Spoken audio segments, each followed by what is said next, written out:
Baby, Harlem on Prime is back. When I tell you I love this show, I don't know why. Well, I mean, I do know why.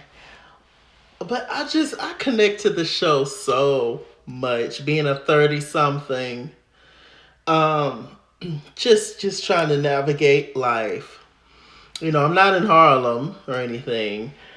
These girls definitely have more booming careers and stuff that I do, but I'm just saying, just the feeling, the day and age, the thought process, like it's just so much, and it's so relatable. I could kind of relate to every single one of them, especially Ty, especially Ty and Angie as well. Let's just get into it. I'm sure you guys know, but if you don't know, um, Harlem is a show on Prime about four black females, all in their 30s. Like I said, just trying to navigate life, love, career, etc. Finding their happy, kind of like a somewhat kind of like a black version of Sex in the City. Four friends. What we got? Living single. You know, just anything that you could think of for you know dope friends. So yeah. So anyway, we have Camille played by Megan Good. We have Ty played by Jerry Johnson. We have Quinn played by Grace Myers.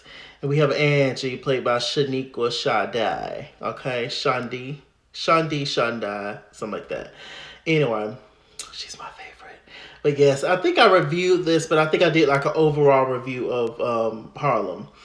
But this time I'm going to be reviewing it episode by episode. We're on season 2. So much has happened. Oh my gosh. I can go back to season 1 and tell you what happened, but I will tell y'all to just go back and watch it. Because it's so much. It's so much. It's so good. I love the show. I love the show. I love the show, darlings. Okay. So, Chad, how did it start off? So, it started off with Camille, Megan Good. She's a professor. And her job is definitely hanging on by a string, child. I ain't got no string. Hanging on by a string. She wanted to move up in her position in her job, but her the lady who was gonna promote her, she ended up leaving. So who came in her place is Dr. Pruitt, which is played by Whoopi Goldberg. And Dr. Pruitt is definitely a hard ASS. She is very old school in her thought process of what the groundwork that you have to lay, the things that you have to do before you can get to a certain position. And she feels like Camille has not reached that. So Camille has been constantly just trying to prove herself to her and etc. And it just ended up not working out. Plus, she came to her house one drunken night with a good girlfriend, Quinn. That wasn't the best idea either. So Camille's in the process. She's trying to beg and get her job back, which I think she did end up eventually getting her job back. But she also is looking for a new career field or just not working at that university anymore.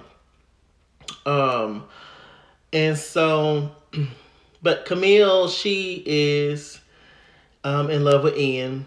Ian is her lover that she met years ago, and she broke up with 5 years ago, I believe. This was when she had just started out, and she was gonna progress in her career, but he wanted her to move with him to Paris. But she just last minute decided not to. She's always regretted it. She's always been in love with Ian. Anyway, Ian was supposed to be getting married to this girl, and one of her best friends, Quinn Grace Myers. She is a designer. She's making the wedding dress for was supposed to be Ian's wife. And so, it was issues between her and Camille, obviously. I'm like, why are you making her dress and all that kind of stuff? But they ended up working it out. So anyway, one night, one drunken night, Camille and Grace, Quinn, end up going to the hall where they were having the wedding to hand sis her dress child, and then Camille ended up seeing Ian. They ended up kissing, and child, there you go. Well, let's get to now. Should I just go down the line of everybody?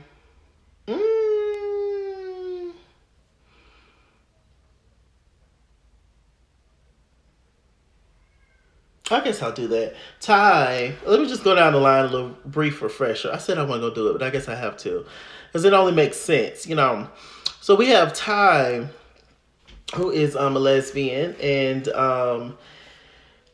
she hasn't had the best luck in love. She's not really looking for love like that. She's a hit 'em and quit 'em kind of gal. Last season she was with this white girl, but she owns this app where it's about, black, progressives, black singles out there trying to find love, black LGBT people, and she kind of really, really liked the white girl, but she was worried about what people would think. She didn't want to be one of those black people that's so pro-black, but they always have a white person on their arm. I mean, we see that all the time, every day. She didn't want to be that, and so the pressures of being in an interracial relationship while preaching black power was a little bit too much for her, so she ended up, ending that relationship. We also found out that she had a health scare last season. And we also found out that a long time ago, Ty was married to a man. She wanted to get out of her hometown, I believe, of Georgia. They were best friends, and she just decided to go ahead and marry him just to get gone. And the difference was that she left on her own terms. She left, meaning that she left not because she was in love with him. She left to get out of the situation that she was in with her family and stuff and getting out of that town. But he was actually in love with her. So she ended up leaving him high and dry and, going to live her good old gay life. And that's when she met a woman, fell in love with her, blah, blah, blah. But she couldn't fully commit to being in a relationship with nobody until she ended this marriage. But she ended up not ending the marriage, child. And oh boy, last season he actually came to the hospital, child, to approve off of her surgery. And it was just like, well, who is this man? And we find out that that's her husband, still legally married, and he's still in love with her, but it's a different day and age. She's not in love with him, and she feels bad about how she did him. But I mean, it is what it is. But now he's just popping up at the house, and it's how he feel like it. And he get ready to try to drain Ty's pockets. So bless her heart. Next we have Quinn. Quinn is the heiress. Quinn's mother is Jasmine Guy. Of island descent. And she was in a business field. She had this really, really good job, but it wasn't her passion. She decided to leave that to go to fashion, and she kind of depends on her parents for money. And her Jasmine Guy is not the nicest lady in the world. And so, she has issues with finding love. She always meet guys on these apps, and it always end up being a bust. They take her pocketbooks, they take her wallets, and they take a lip gloss too, child. She just be finding horrible luck online. She be getting catfished all the time. It's a mess. So she ended up meeting a stripper played by Robert Ri'chard, Arnaz from One-on-One. And he's super young, and he has a son, and she wasn't really for that, but she ended up falling for him, child.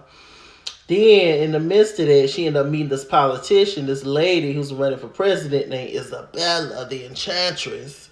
And she's working with her mom and stuff. And we found out Isabella dips in the lady pond and on one night bowling with the stripper's son. I think his name is Sean. Or Arnaz, with Sean... she ended up falling for Isabella Quinn. And, so now she's pushing Sean to the side, kind of, but now she's going with Lady Isabella. Well, that ended up being a bust. Child, because Isabella, she's trying to be president. She got meetings. She got to wake up early in the morning. She got to drink tea. she was really going through, so she ain't got time for Quinn, and Quinn is so heartbroken and upset about it. So then we moved to Angie.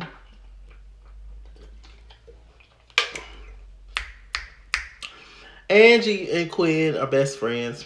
Angie's sleeping on Quinn's couch. Angie's just out there, she's just want her luck to change. How she's a singer, a hell of a singer. She's fierce, and she's strong-minded. She stand up for what's right. She don't care.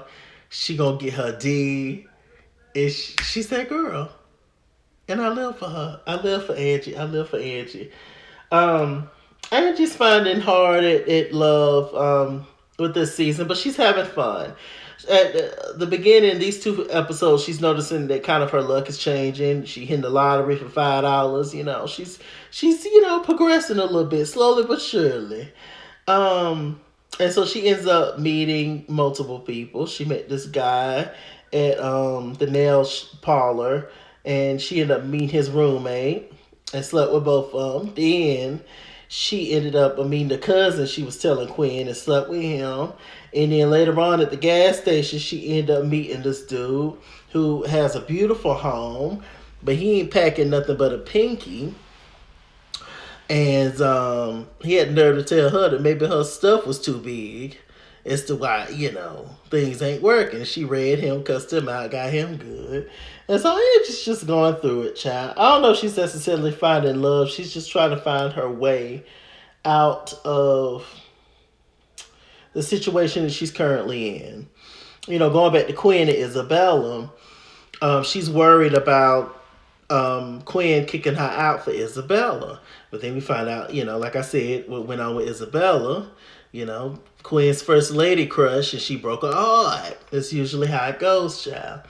I'm like, child, so she going through it. The people feel like Ty has no emotional attachment to people, and she's a trip, and she pulls her back from people, and she screws them and leaves them and all. I can so relate to Ty. I'm so, not that I'm doing anything on purpose, not that I tell people up front what time it is with me. I'm not really for no relationship or whatever. We can have a little fun in the sun and stuff, and so I could just so relate to her, but in the long run, that's not good either. Pushing people away or not wanting to get in a full-time relationship with people because you're scared and stuff. And I can kind of imagine with Ty's situation why she's scared, because oh boy, her high school sweetheart come back, who she married before she found herself, and now he coming back, and now he getting ready to drain her pockets. So I mean, hell, I'll be scared of love too.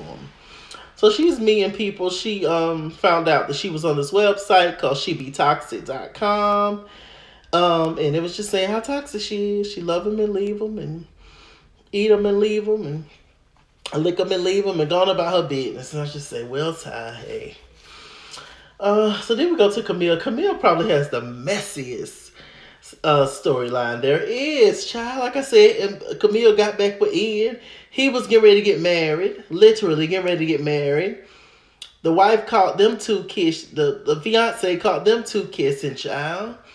So he broke up with the fiance, Ian, which is played by Tyler Lippy.